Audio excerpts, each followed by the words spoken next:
Екзорцизм. Екзорцизм е латински збор. И тоа значи кога некој е магиопсан или опседнат и припаѓа на царството на вообичаените уште од античките активности, кога луѓето или животните се сметале за запоседнати. Тоа е познато како обсесија. Толкувањето на оваа состојба зависи од соодветната култура. Екзорцистот е свештено лице кое го врши екзорцизмот. Треба да влезе во директна комуникација со несаканиот дух или демон и да се обиде да донесе ослободување или реинтеграција на опседнатото со неговото отстранување.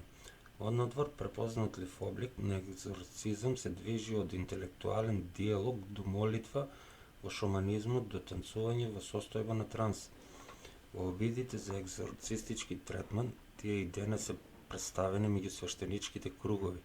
Постојат сличности со траумотерапевтска процедура кога се стимулира комуникацијата помеѓу внатрешниот тим.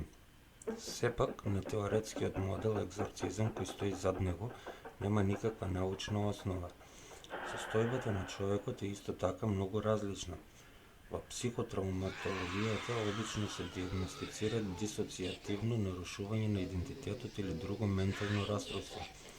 Во ретки случаи, органска причина, например, тумор на мозокот, кој се наоѓа во медицината. Имало екзорцисти и во античкиот Оријент, во јудеизмот, хеленизмот и исламот. Во Новиот Завет претпоставува постоење на демоните врз основа на Стариот Завет, кој исто така и на Танах.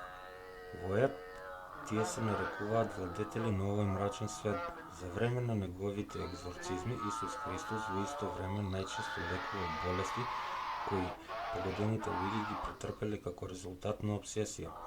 Евангелието особено го опишува тоа впечатливо. Ја напушта Исусовата јавна служба и започнува со екзорцизам.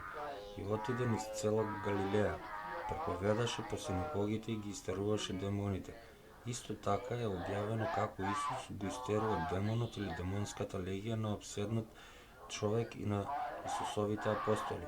Им даде моќ да истеруваат демони. Во раните денови на христијанството верувањето во демони и потребата од екзорцизам било широко распространета. Но верувањето во демони беше исто така прашање на свештенството. И затоа беше создадена црковна канцеларија на екзорцист специјално за оваа задача. Повеќето од поголемите цркви имале барем еден екзорцист. Екзорцизмот се практикувал и врз отпадничките христијани, бидејќи одвраќањето од христијанската вера се сметало дека е предизвикано од ѓаволот, кој сакал да спречи таква личност да постигне вечно спасение. Христијанските власти како Антони, Кирил Ерусалимски и Јован Златоуст го препорачале знакот на крстот како средство за истерување на демоните. Во католичкиот екзорцист денес прави разлика меѓу поседување од една страна и религиозна хистерија и разни ментални болести од друга страна. Екзорцизмот треба да се користи само во случај на обсесија и нејзините градации. Се признава дека опседнат може да покаже знаци на ментална болест. Крштениот екзорцизам покрај евокација на сол и евокација на масло вклучува и формули за екзорцизам на лицето што треба да се крсти.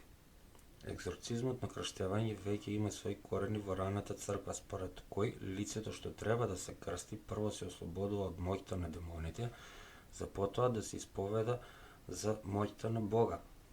Ова рано црковно крштевање екзорцизам го најде своето првобитно место во подготовката за крштевање на возрастните баратели на крштевање. Имаше и беше многу проширено во средниот век и веднаш му претходеше со појавата на крштевањето на доенчињата. Во постсоборните литургиски книги, овие крштевни екзорцизми за крштевање на возрастните беа преместени назад во подготвителниот период, а за крштевањето на доенчињата императивните формули упатени кон демоните беа заменети со депрекативно упатено кон Бога, барање за заштита од искушенијата на злото. Маслото или солта повеќе не се истерувачите. Во овој обред на екзорцизам депрекативните форми, како говори, се директно поврзани со демоните. и се однесува на делата нивни. Делата наведени само овде се однесуваат на неримски прирачници за екзорцизам кои биле многу популарни во тоа време и на кој екзорцизмот на Ритуале Романо изгледа изненадувачки рационален.